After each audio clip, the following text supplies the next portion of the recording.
Hey, what's up everybody? Welcome back to another Zenless Zone Zero reaction. Today we have Prophecy as requested by Anatori Saki in the comments of the last video, and I don't know what to expect here, but there were a lot of replies to that comment saying I can't wait for him to get to this one, so it'd be dumb if I didn't. So I guess without further ado, let's go!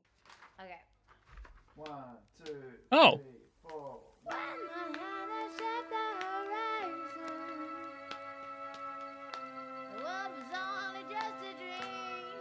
Ooh, we got a jazz singer here. Yeah, we do. Ooh, I love that they started with the, like, recording count in too. I always love those little personal details.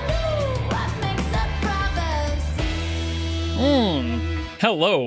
Towers cut the sky, floating islands hover and fly.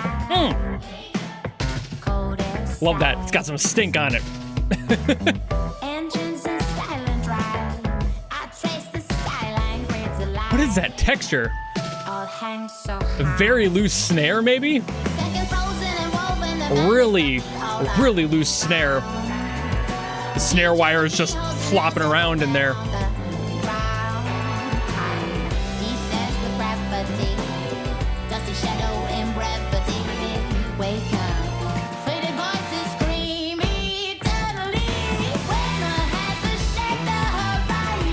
You know, I didn't recognize the name of the singer,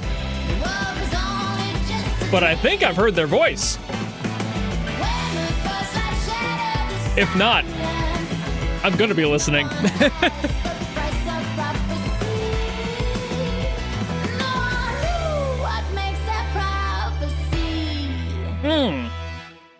Nothing was written, but still they were built to last forever. I love how much stink these verses have in them. Oh. The attitude is so palpable here.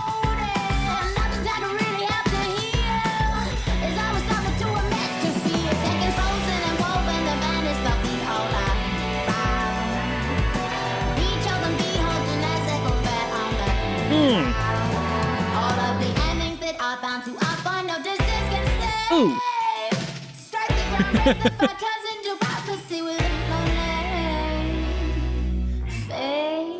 Damn. It breaks through my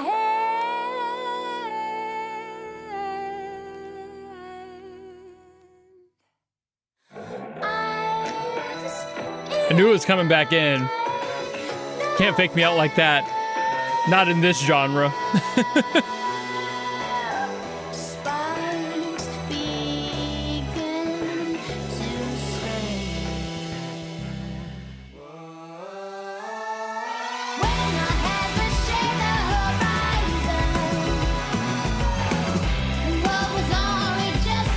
This is like a guilty pleasure of mine, this specific sound of music.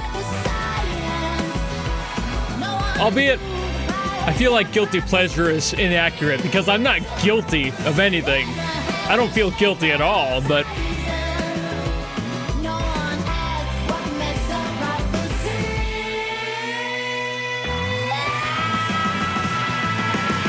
Woo! Gah, girl! Get it, damn!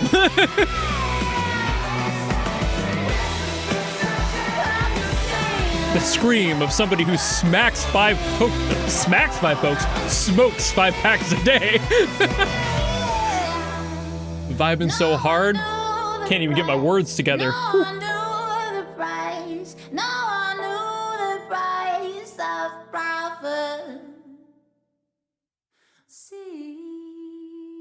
Ooh. Oh, I love that they let the voice just be there at the end. No fluff, cut out the music, let the amazing vocalist have their moment there. Fucking brilliant choice. Oh man, I'm gonna have fun. All right, so obviously I enjoyed myself with this one. This had so much going on in it. I love the main chord progression. A really surprisingly simple chord progression, but extremely jazzy, using a lot of sevens. Shocker there. We talk about them all the time here, but we have this E minor 7th here, C sharp, don't forget the 7th, a C with the 7th on it, and then a B, which sometimes has the 7th, which I actually really like because it plays with that note really well. So like you could go and like have a little bit of like a jazz slip in there. I love those moments, those little incidental hits that might just happen naturally during the song, honestly. But again, this chord progression is just absolutely fire. It just has so much tension on the end. That 7th on this B7th here, absolutely doing a bunch of work. It also does slip into a B minor sometimes, also including that 7th, which just makes everything a little bit dirtier in the song at that point. So it just, again, that's one of those moments where those incidental slips I think actually does happen, where it just kind of goes down from there. I think that's really cool. One place that I do know actually does have that B incidental thing is a B sus4, which it settles in that way. Again, the same thing could be said about going from the B to the B minor, so it's very, you can just kind of walk down that way, but I don't think those slips ever happen together. It's usually one or the other, and it kind of just depends on where the song's going. But I think the main chord for this one that really gets this song going to me is the C sharp minor into the C, because that is such a close relationship in these chords, and that's what kind of adds that tension. And then settling into something like a B7th just kind of answers that in a really nice way. Very jazzy, love the sound. Also, I have heard this singer before. I didn't even realize it, but I have heard some of their songs before, not even sure where. I think it was just casual listening and it just popped up in a playlist somewhere. I do listen to like pre-made playlists often, so it's very possible that somebody else knew of them and was just like, hey, let's make this song happen. And I was like, okay, so I have heard this vocalist before. I just didn't realize it till now. So that's cool. But again, this song moves around a lot. Those are kind of the main chords and main adjustments that happen. There are a few other ones in here, like I think we start on a D just to make things feel a little bit different at the very beginning. But there's really not too much else that happens in the song aside from just bouncing around those. That's pretty much where the song stays, and that's where it belongs, you know? I love that quality about jazz because it's very condensed. Everything tends to just be around the same cluster of chords and notes, and that's good. That could be said about a lot of songs and a lot of genres, but for jazz specifically, it's the fact that they're willing to slide into those things like the incidentals that makes the entire thing feel a little bit more alive, and therefore a little bit more expansive. Even though you're still within that cluster, it moves within that cluster very, very aggressively. And it's just like, hey, let's fucking go. I love how unafraid jazz is of being next door neighbors with other notes and chords. It's just something that doesn't really show in many other genres. They use chords, duh, but it's the familiarity that jazz has with the chord structures they use. The sevenths allowing things to move around and get very dirty and grimy in there, you know? Like, there's a lot of major sevenths and a lot of sevenths that are used in jazz all the time, and that's kind of why they have these doors open constantly to these other chords and other choices. So it just makes the entire thing feel very condensed, but very powerful. Like, it's so confident in itself. And that's just one of the qualities I love about jazz. The other one is just the freedom of it, and that kind of does play with the exact same point, but either way, it's just fun to listen to. Now, there is something that I loved about the very end of this song, and that it's when the voice was the only thing left and all the instruments cut out,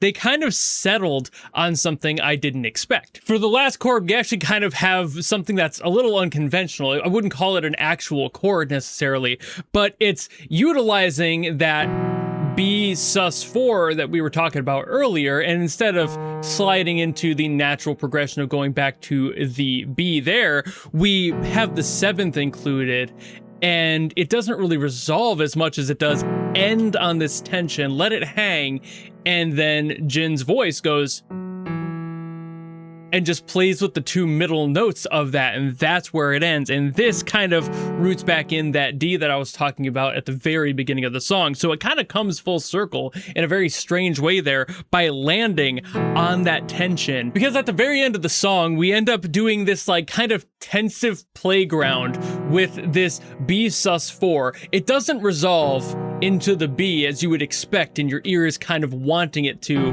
resolve into that. It decides to stay there, and it includes the 7th, I think. So we have this really tight cluster, which is utilizing both the top note of the B chord there, as well as the E, and the E minor is the key that we're in and where a lot of the chords started for this song's progression. So we have a lot of that movement in this, and I love how this song ends there. It's like closing a book in the most perfect way. A lot of songs will end on their tonic note. It's a very reflective final moment where it's just like, okay, we're done, we're out of here. But the fact that it doesn't do the E minor as much as it does just end on two of the dominant notes in this piece and just lets it hang. And it doesn't have any other chord build or anything to make it more emotional. It doesn't even like borrow from a different chord that still has it in there. It doesn't really settle in. It just lets itself be. And that is probably the best way that this song could have ended for the genre and everything. It just works really well. But I do think that's about all I've got to say on it. That is saying a lot too, because like I would like to talk about it more, but if I keep going, I will keep going, and I've got a bunch of videos to record today. So thank you all so very much for watching. If you enjoyed this video and you want me to get to something else from Zenless, by all means, drop in the comments below and I will do my best as always to get to those. But if you don't want to do any of that, maybe just want to follow me and support me for more stuff coming in the future, you know how to do all that. And I'll see all of you in the next video. Goodbye!